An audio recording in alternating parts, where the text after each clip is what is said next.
હરિઓમ શ્રી રામ અંબગ્ન નાથ સંવેદ.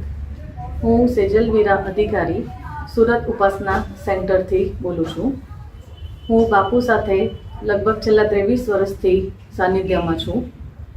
બાપુનો એક ખૂબ જ કહી શકાય કે અદ્ભુત અનુભવ મને આજથી 7 વર્ષ પહેલાં થયો હતો.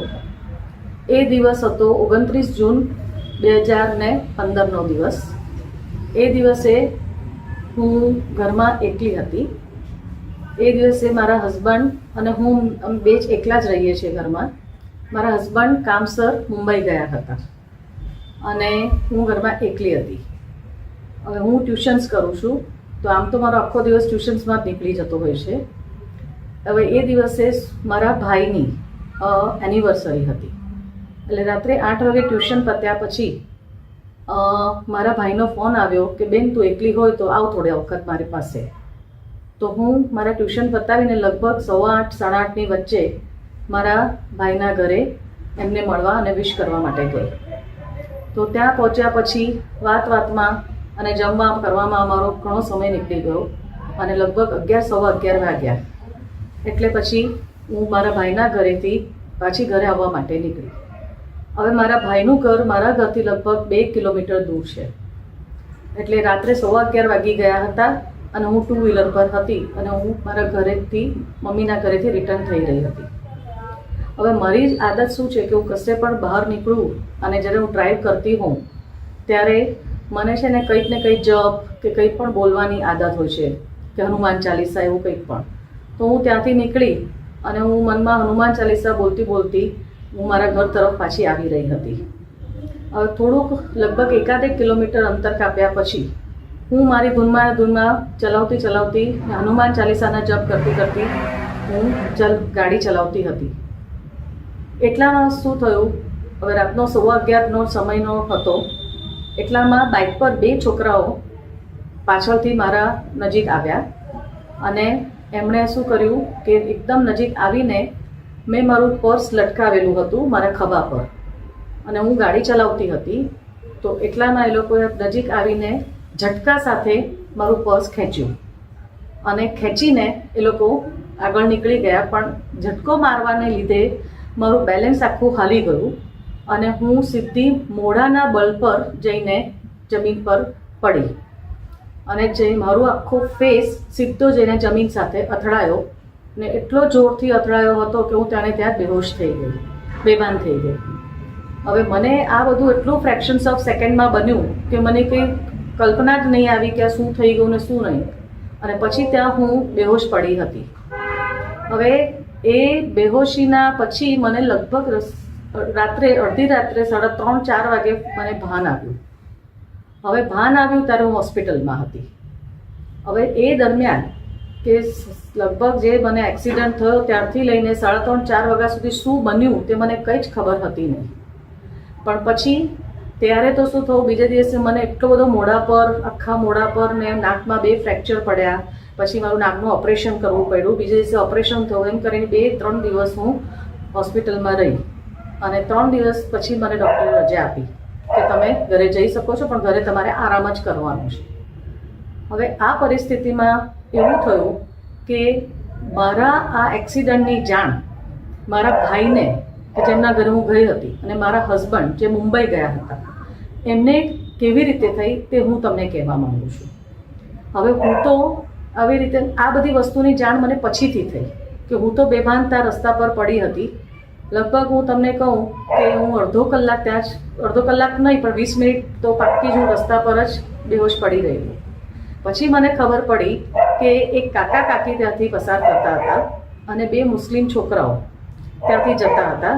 તો એ લોકોએ જ્યારે મને ત્યાં રસ્તા પર પડેલી જોઈ તો એ લોકો મારી મદદે આવ્યા.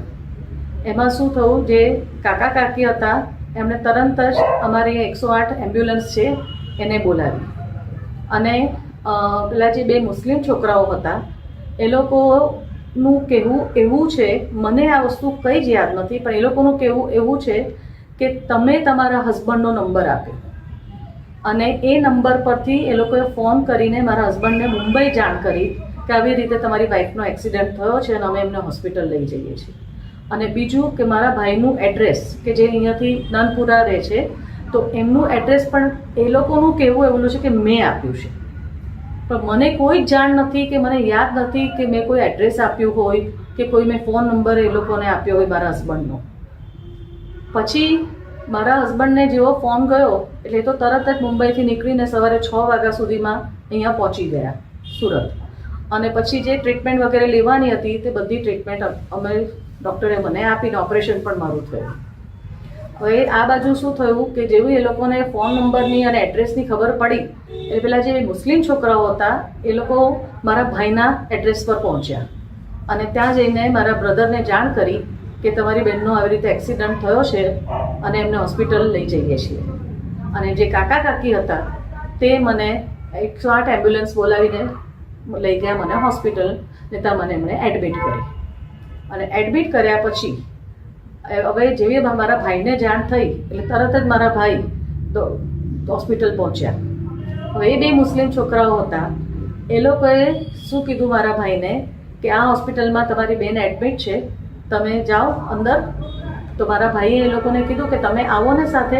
તો કે ના, અમારે પોલીસના મગજમારીમાં પડવું નથી, કારણ કે રોડ એક્સિડન્ટ હોવાથી પોલીસ કેસ થઈ શકે એટલે, અને પ્લસ આ ચોરીનો પણ એ હતો ને, એટલે એ લોકોએ ના પાડી અને એ લોકો નીચેથી જ હોસ્પિટલમાં મારા ભાઈને મૂકીને નીકળી ગયા. અને આ બાજુ જે કાકા કાકી હતા એ લોકોએ પણ મને હોસ્પિટલમાં ઇમરજન્સીમાં એડમિટ કરી, બધી જે પ્રોસિજર હતી તે કરી એ લોકોએ, અને એ લોકો પણ નીકળી ગયા કે આમના સગા આવે છે એમ કહીને નીકળી ગયા. હવે એમાં શું કહું, મારા ભાઈ અને મારા જીજાજી, મોટા જીજાજી, એ 2 જણ હોસ્પિટલ પહોંચ્યા. ત્યારે તો હું બેભાન હાલતમાં જ હતી, કારણ કે 3:30 વાગ્યા અને એટલી વારમાં પોલીસ પણ કેસ પણ થઈ ગયો. હોસ્પિટલમાંથી જ એ લોકોએ પોલીસને જાણ કરી અને પોલીસ પણ આવી ગઈ હતી, પણ હું ભાનમાં નહીં હોવાને લીધે મારું સ્ટેટમેન્ટ લોકો લઈ શક્યા નહીં. તો પોલીસ પણ ત્યાં વેઇટ કરતી હતી. આ બધું થયું.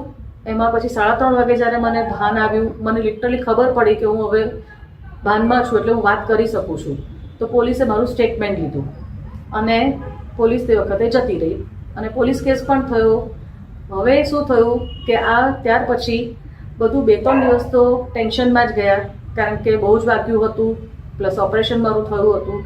પણ પછી 2-3 દિવસ પછી જ્યારે બધું સેટલ થયું અને હું ઘરે આવી ત્યારે પછી મારા હસબન્ડને થયું કે લાવને પેલા મુસ્લિમ ભાઈઓને હું જરા થેન્ક યુ કહું કે જેમણે મારી વાઈફની આટલી મદદ કરી.